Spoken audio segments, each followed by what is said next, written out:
తెలుసయ్యా, మేము చెప్పినట్టు కట్టండి. కాళేశ్వరం డిజైన్లను తరచూ మార్చిన గత ప్రభుత్వ పెద్దలు. ఇంజనీర్లు నిర్మాణ సంస్థపై ఒత్తిడి తెచ్చి ఇష్టారీతిన నిర్మాణం. బ్యారేజీలను విజిట్ చేసినప్పుడల్లా డిజైన్లలో మార్పులు. సీసీ కెమెరాల్లోనూ పనులను పర్యవేక్షిస్తూ ఆదేశాలు. ప్రభుత్వ ఎంక్వైరీలో బయటకు వస్తున్న నిజాలు. ఇక మీకేం తెలుసా, మేము చెప్పినట్టు కట్టని ఎవరు చెప్పినా బాతాల పోసేటి. ఇట్లా కట్టవా నీకేమెరక, 78,000 పుస్తకాలు చదివిన నేను ఇడ. నువ్వు ఇది ఇట్లా కట్టు. పిల్లర్ సార్ కింద బీస్మెంట్లకి ఏం గుంజు గుంజు అది ఏడాది సార్, ఏడాది కాదు. అసలు కథ ఏంటంటే నిన్న ఎవరు విద్యుత్ రంగ నిపుణులు రగ్గారు రాసినటువంటి ఆర్టికల్లో నేను ప్రత్యేకంగా అదొక లైవ్ కూడా చెప్పి వినిపించే ప్రయత్నం చేసిన. అసలు కాళేశ్వరం ఎట్ట దెబ్బతిన్నది, కాళేశ్వరం కథ ఏంది, కాళేశ్వరం లెక్క ఏంది అని అంటే మీకు చూస్తే గమ్మత్ ఏంటంటే కేసీఆర్ బాతాల పోషెట్టి గారి కథ. కాళేశ్వరం ప్రాజెక్టు ఇప్పుడు ఇది గోదావరి నదే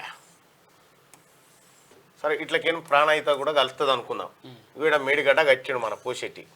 ఈ మేడిగడ్డ ఉంది కదా, ఈ బేస్ ఇక మహారాష్ట్ర, ఇది తెలంగాణ. ఇక్కడ ఈ బేస్మెంట్ ఉంది కదా, ఈ బేస్మెంట్ 2.5 మీటర్ల వెడల్పుతోటి మందంతో 10 మీటర్ల వెడల్పుతోటి ఈ కొన నుంచి ఆ కొన దాకా పోసుకొచ్చిండు.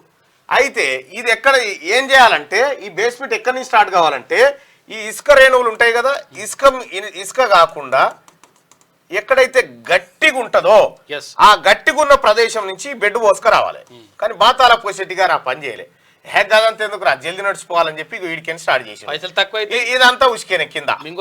అయితే ఏమైంది, అయితే దీని తర్వాత కూడా ఇంకొకటి సపరేట్ గా 10 మీటర్లు ఈ బెడ్ తర్వాత ఒక 10 మీటర్లు ఇగో ఇట్లుంటాయి అన్నట్టు 10 మీటర్లు వాల్ కడతారు.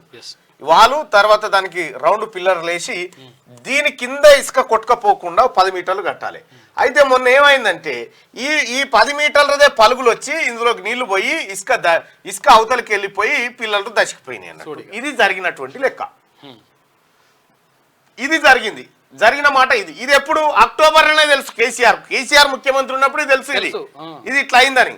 2019లోనే దీనికి సంబంధించినటువంటి ఆనవాళ్ళు బయటకు వచ్చినాయి. దీని క్యాన్సర్ లక్షణాలు బయటకు వచ్చినాయి, ఉండరా నాతోటి కాదని. అప్పటికి దాన్ని మసిఊసి మారేడుకాయ చేసిండు. అది బీకిందా. ఇప్పుడు మేడిగడ్డ కాళేశ్వరానికి సంబంధించి మేడిగడ్డ 4 పిల్లలు కూల్చితే అయిపోయానా అంటాడు. అయ్యా మేడిగడ్డలో 8 బ్లాకులు ఉంటే ఒక్క బ్లాక్ 12 పిల్లలు ఉంటాయి. 12 పిల్లలు. ఈ 7వ బ్లాక్ లో మొన్న కూల్ని ఏది దశకితే మరి మిగతా బ్లాకులు బాగానే ఉన్నాయి అంటుండు. మిగతా బ్లాకులు విడిపోయి ఉండొచ్చు కానీ బేస్మెంట్ అంత ఒకటే కదా. ఇగో ఇది కథ. దీంతో మొత్తం వచ్చింది మోసం. ఇప్పుడు ఈ 7వ బ్లాక్ లో ఉన్నటువంటి పిల్లలను కనుక తీసేసి దశకిన పిల్లలను తీసేసి కొత్త వేయాలంటే వీటిని బాంబులు పెట్టి పేల్చాలి. ఒక ఆప్షన్. బాంబులు పెట్టి పేలిస్తే తతిమే వలిగిపోతాయి. లేకపోతే దీన్ని డైమండ్ కటింగ్ అంటారు. డైమండ్ కటింగ్ చేసి డైమండ్ కటింగ్ ద్వారా తొలగించాలి. అది ఇప్పుడు అయ్యే పని కాదు. ఇగో ఇది మేడిగడ్డ కథ. ఇక రెండోది Mallanna Sagar. Doctor BR Ambedkar ప్రాణాయిత Chevella Sujala Sravanthi project. ఆ ప్రాజెక్టు ద్వారా మల్లన్న సాగర్ దగ్గరలో 1.5 టీఎంసీల సామర్థ్యంతో ఒక రిజర్వాయర్ కట్టాలని ఆ ప్రతిపాదనలో ఉండే. కానీ మన బాతాల పోషెట్టి గారు ఏం చేసిండు, ఈ మల్లన్న సాగర్ను 50 టీఎంసీలు చేసిండు. 50 టీఎంసీల రిజర్వాయర్ చేసి ఓ 22 కిలోమీటర్ల కట్ట 50 టీఎంసీల రిజర్వాయర్ చేస్తే వాస్తవానికి ఏమైందంటే మల్లన్న సాగర్ ఇట్లా కట్టింది కదా, మల్లన్న సాగర్ ఉన్నటువంటి ఈ అడుగు ఉంది కదా, ఈ అడుగులో 3 పొరలు, 3 భూకంపం రావడానికి ఆస్కారం ఉన్నటువంటి 3 పొరలు ఉన్నాయి. భూకంపం రావడానికి ఆస్కారం ఉన్న 3 పొరలు ఉన్నాయి ఇక్కడ.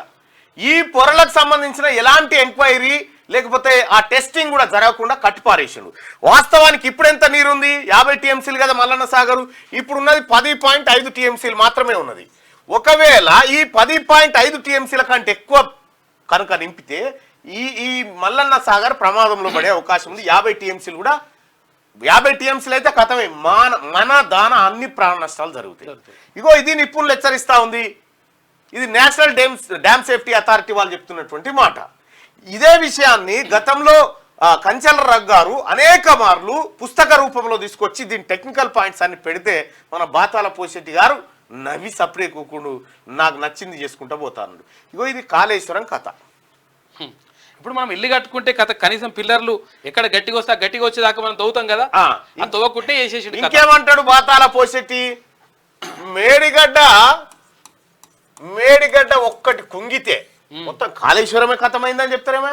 కాళేశ్వరం అంటే ఏందా, ఎన్ని రిజర్వాయర్లు, ఎన్ని సబ్ స్టేషన్లు, ఎన్ని కాలువలు, ఎంత భూగర్భ సొరంగాలు అని చెప్తా ఉన్నాడు.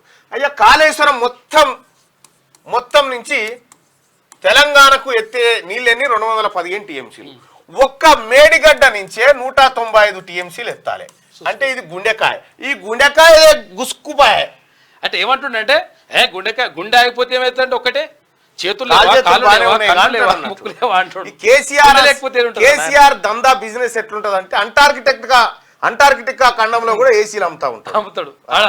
చల్లగుండి మంచి గడ్డలు కడతాయి, ఆడ కూడా ఏసీల బిజినెస్ చేస్తా ఉన్నా. తెలంగాణ రేపు పొద్దుగా డెవలప్ అవుతుంది, కూలింగ్ బాగా అవుతుంది అట్లా చెప్తాడు. గది కథ సార్ది. ఒక గుండె ఆగిపోతే ఏమైతుంది, శరీరంలో మస్తుగా ఉన్నాయి, భాగాలు ఉన్నాయి, మంచిగా ఉన్నాయి అట్లా అంటాడే. గుండె ఆగిపోయినాక ఉంటుందా ఇంకా. ఇగో ఇది కథ. కాళేశ్వరం అక్రమాలపై ప్రభుత్వం చేపట్టిన ఎంక్వైరీలో సంచలన విషయాలు వెలుగులోకి వస్తున్నాయి. కాళేశ్వరం డిజైన్లను గత ప్రభుత్వ పెద్దలు తరచూ మార్చారని, తాము చెప్పినట్టు బ్యారేజీలను నిర్మించాలని అటు ఇంజనీర్లు ఇటు నిర్మాణ సంస్థపై ఒత్తిడి తెచ్చారని విచారణలో తేలినట్టు తెలిసింది. ఏదైనా పని అయ్యేందుకు ఏడాది పడుతుందని నిర్మాణ సంస్థ ఇంజనీర్లు చెప్తే అలా ఎందుకు చేయడం, ఇలా చేస్తే 6 నెలల్లోపే పూర్తవుతుంది కదా, మీకేం తెలుసా, మేము చెప్పినట్టు చేయండి, ఏం కాదు అంటూ శాస్త్రీయంగా కట్టాల్సిన బ్యారేజీలను ఇష్టారీతిన నిర్మించేలా బలవంతం చేసినట్టు విచారణలో వెల్లడైందని సమాచారం. మేడిగడ్డ, సుందిల్ల, అన్నారం బ్యారేజీల నిర్మాణం కొనసాగుతున్న టైంలో అప్పటి ప్రభుత్వ పెద్దలు తరచూ అక్కడికి వెళ్లి బాతాల పోసెట్టి మేడిగడ్డ సందర్శన, దాని మీద హెలికాప్టర్లో పోయి ఇంకా మేడిగడ్డ కాడున్నటువంటి సీసీ కెమెరాలు ఈయన ప్రగతి భవన్ లా డైరెక్ట్ అక్కడ ఏం పని జరుగుతుంది, ఏం కథ అనేది టైంలో అప్పటి ప్రభుత్వ పెద్దలు తరచూ అక్కడికి వెళ్లి పనులను పర్యవేక్షించారు. ఈ క్రమంలో వెళ్ళినప్పుడల్లా డిజైన్ లో మార్పులు చేశారు. అంతేకాకుండా బ్యారేజీల దగ్గర సీసీ కెమెరాలు ఏర్పాటు చేసి నిరంతరం పనులను మానిటర్ చేసిండు. మొత్తం కర్మ కర్త క్రియ బాతాల పోషెట్టే. మేడిగడ్డ సర్వనాశనానికి, తెలంగాణ అప్పుల్లో కూరుకపోవడానికి, ప్రతి తలకు 1,25,000 రూపాయల అప్పు జమ కావడానికి, భవిష్యత్ తరంలో మొత్తం అప్పులు కట్టేందుకే ఓ తరం పుట్టాల్సిన పరిస్థితి వచ్చింది. ఇగో దీనికి అంతటి కారణం బాతాల పోషెట్టి. మేడిగడ్డ ఏమైందా, నేనే కుర్చేసుకొని పోయి ఎత్తెచ్చిపోతాను వస్తుంటాడు, ఎత్తి అనలేరి లేస్తే ఈత కొడతాడు.